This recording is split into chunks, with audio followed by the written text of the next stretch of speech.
Hola, en esta ocasión les vamos a hablar un poco sobre el electrocardiograma.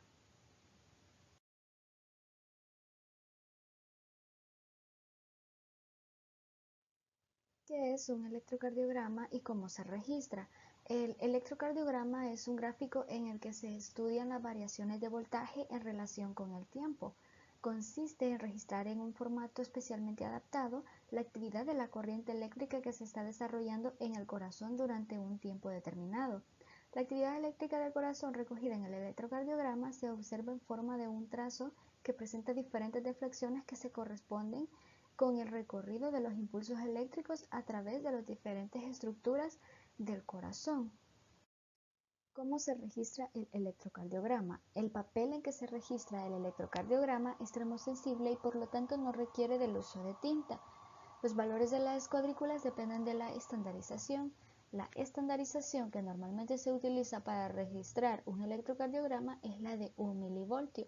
Sin embargo, cuando los complejos son de muy alto voltaje, se utiliza la de 0.5 milivoltios y cuando son de muy bajo voltaje, la de 2 milivoltios.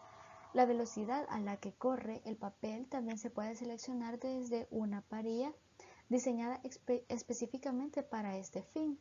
La velocidad usual es de 25 milímetros por segundo y en los pacientes con taquicardia algunas veces se puede registrar al doble de la velocidad con el fin de separar los complejos y poder determinar las características del trazado electrocardiográfico con una mayor exactitud.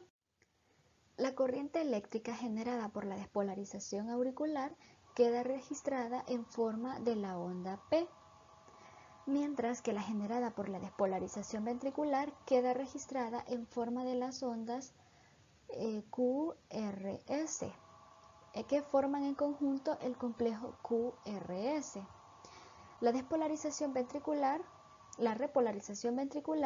se refleja en la onda T. En un trazado SG normal, la onda P aparece en primer lugar y luego aparecen secuencialmente el complejo QRS y la onda T. Las partes del trazado SG existentes entre las ondas y los complejos se denominan segmentos e intervalos, y su configuración y longitud informan con respecto a la velocidad de la conducción eléctrica en el corazón. Objetivo 2. Derivaciones y sus respectivas caras con las que se observa al corazón. B1 y B2 son la cara anteroseptal. Están viendo el septum interventricular. B3 y B4 es la cara anterior. Están viendo el septum. B5 y B6 es la cara anterolateral. Estamos viendo el septum pero de un lado más izquierdo. D2, D3 y ABF es la cara inferior o cara diafragmática. Estas tienen una importancia más que todo a nivel de los infartos. D1 y ABL es la cara lateral, alta o apical. B1 y B2 por imagen en espejo también me están viendo la cara posterior.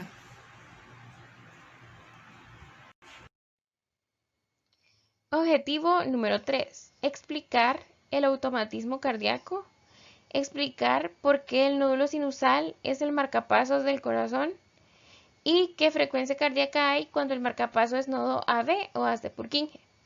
El automatismo cardíaco simplemente es la propiedad del tejido cardíaco de autoestimularse.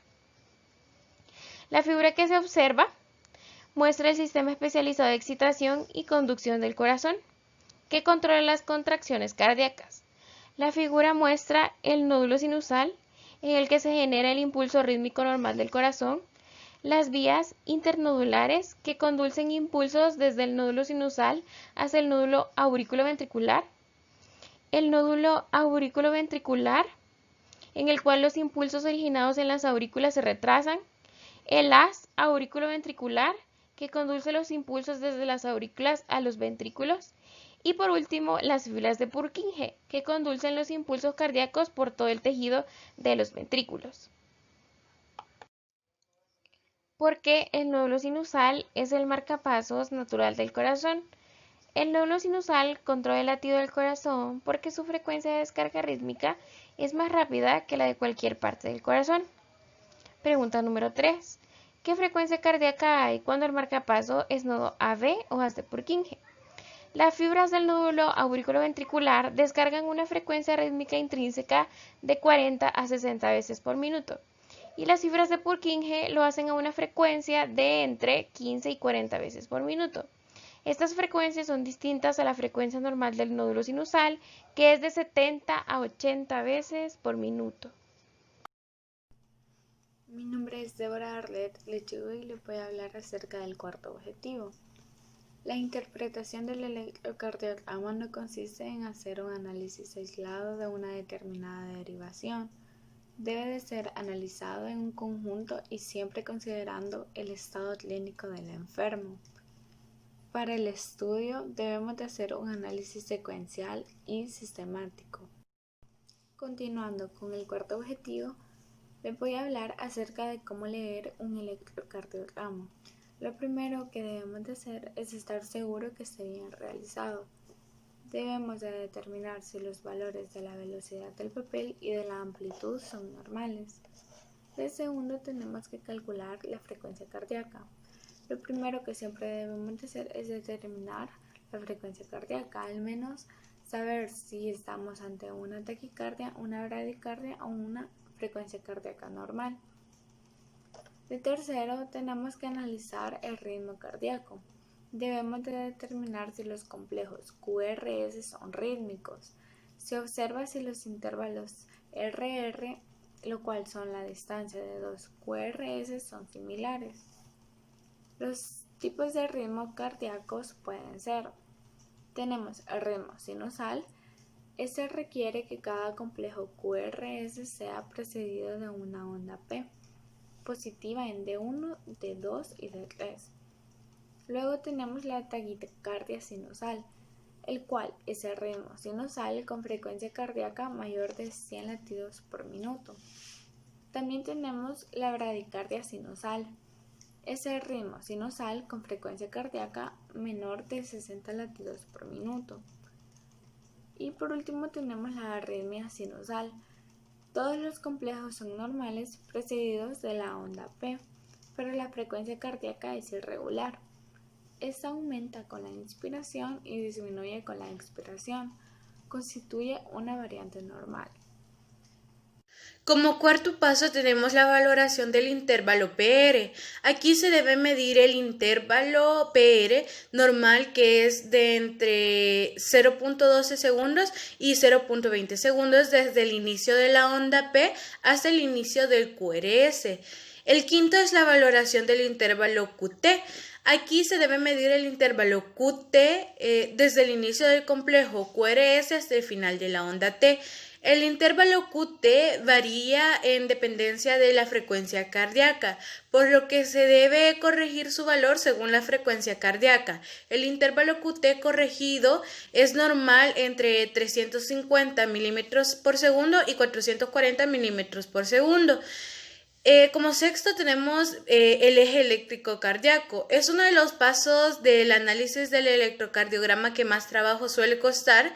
Es un método seguro y rápido para saber si es normal. Es determinar si el complejo QRS de las derivaciones 1 y ABF es positivo. El séptimo son las alteraciones del segmento ST.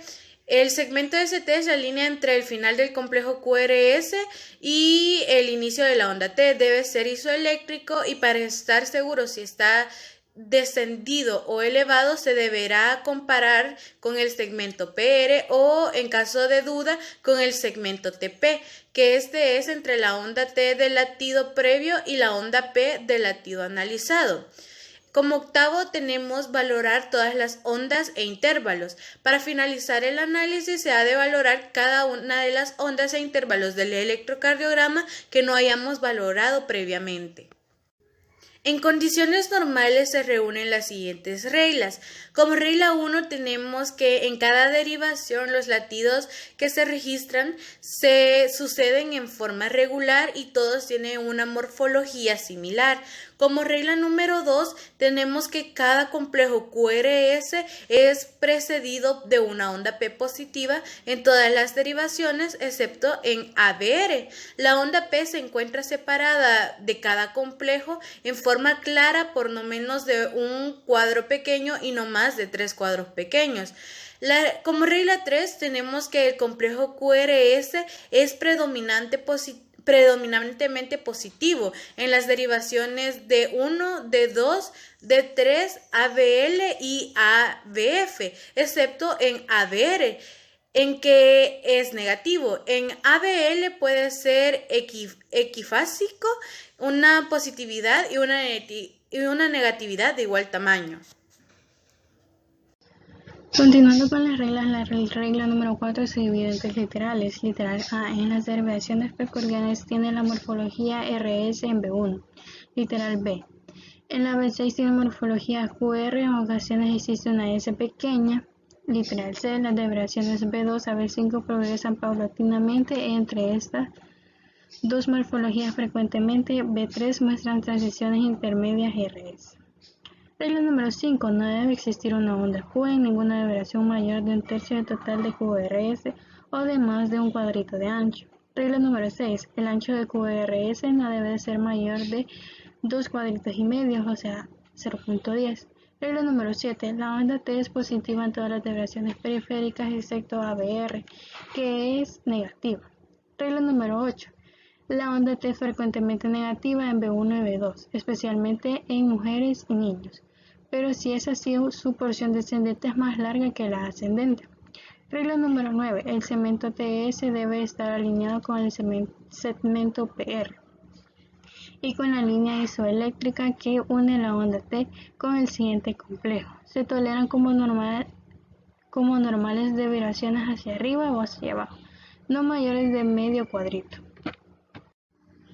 En base a las reglas anteriores, podemos decir que el electrocardiograma presentado en la diapositiva, su interpretación es ritmo sinusal, frecuencia 90 IPM, eje eléctrico normal, intervalo RR regular, onda P.08 segundos normales, intervalo PR 0.16 segundos normales, complejo QRS 0.08 segundos normales, onda T asimétrica invertida en ABR y de morfología normal. Y el diagnóstico de nuestro electrocardiograma sería que es un electrocardiograma normal.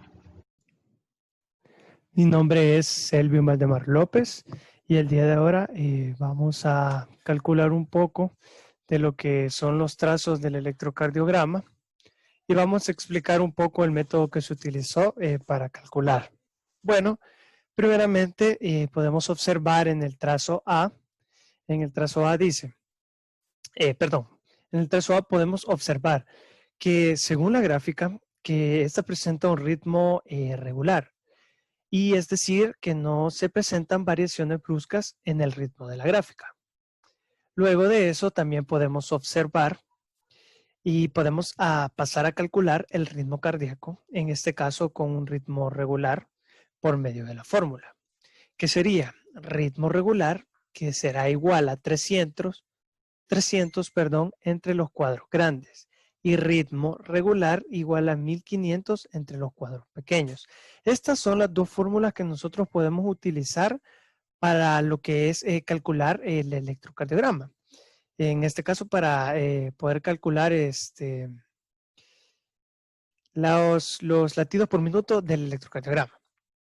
Entonces, continuando con el ejercicio A, podemos decir que, como observamos que en este ejemplo, hay dos cuadros entre cada uno de estos.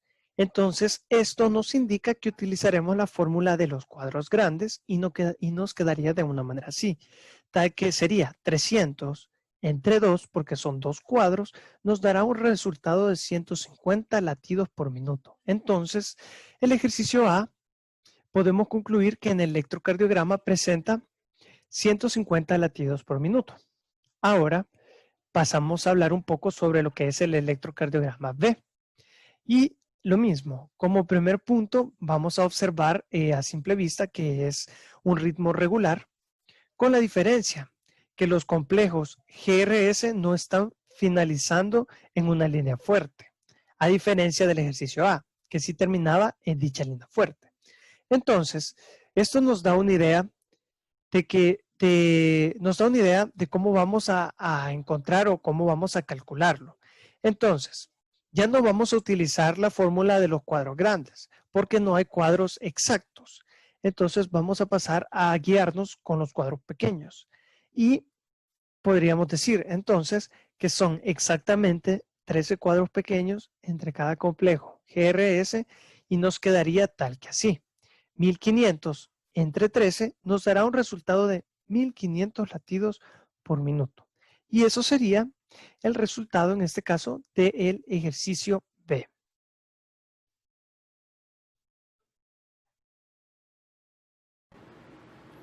Para el ejercicio C, utilizamos el método de los 1500, que consiste en contar cuántos cuadritos pequeños hay entre una onda R y otra onda R. Y en este caso nos dieron que hay 15 cuadritos pequeños. Y entonces dividimos 1500 entre 15 y nos dio como resultado 100 latidos por minuto. Para el ritmo irregular, en este caso nos están dando porciones de 3 segundos, es decir, de 15 cuadros pequeños, de 15 cuadros grandes. Y lo que se hace en el método de los 3 segundos es contar cuántos complejos QRS hubieron en esos 3 segundos y eso multiplicarlo por 20. Para la porción A nos dieron que hay 5 complejos y eso lo multiplicamos por 20 y nos dio 100 latidos por minuto. Para la porción B contamos que habían 4 complejos, eso lo multiplicamos por 20 y nos dio 80 latidos por minuto. Para la porción C contamos 7 complejos y esos los multiplicamos por 20, nos dieron 140, es decir, una persona que está taquicárdica. Y en la porción B del ritmo irregular contamos 8 complejos QRS y eso lo multiplicamos por 20 y nos da 160 latidos por minuto. Mi nombre es Jocelyn Abigail Martínez Guillén y vamos a hablar de cómo calcular el eje en un electrocardiograma. Para calcular el eje en un electrocardiograma tenemos que saber que vamos a utilizar las derivaciones unipolares y las derivaciones bipolares, así como también utilizaremos esta figura que se denomina eje cardíaco. Para encontrar el eje en nuestro electrocardiograma debemos buscar nuestro complejo QRS más isodifásico. En el ejemplo que tenemos del literal A, nuestro complejo QRS más isodifásico se encuentra en T2. Sabemos que la perpendicular a D2 es ABL. Entonces vamos a fijarnos cómo está nuestra derivación ABL. Como podemos observar en este caso, ABL se encuentra más positiva. Entonces vamos a buscar en la figura del eje cardíaco donde está ABL y que esté positiva. En este caso tenemos que ABL está positiva en un eje de menos 30 grados. Entonces vamos a decir que en este ejemplo, en el literal A, tenemos que nuestro eje cardíaco se encuentra a menos 30 grados.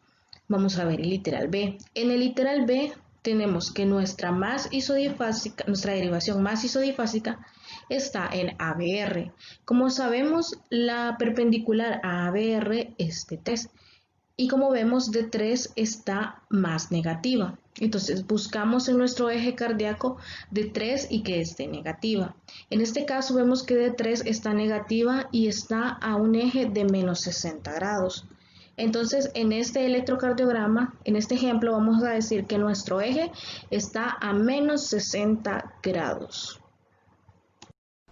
Vamos a calcular el eje eléctrico de QRS. Para esto vamos a utilizar el método de las perpendiculares, en las cuales utilizaremos las 6 derivaciones frontales, que son las bipolares de 1, de 2 y de 3, y las unipolares ABF, ABL y ABR.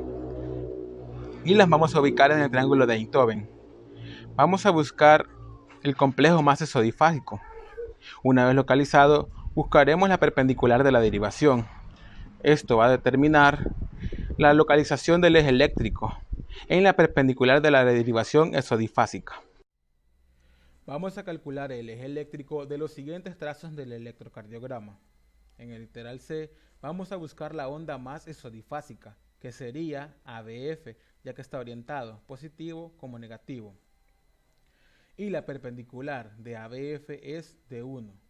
Al ubicarlo en el triángulo de Einthoven, tendríamos que su eje es de 0 grados. En el literal D, la onda más exodifásica sería ABR, y su perpendicular es de 3, que está orientado positivamente. Al ubicarlo en el triángulo de Einthoven, tendríamos un eje eléctrico de 120 grados.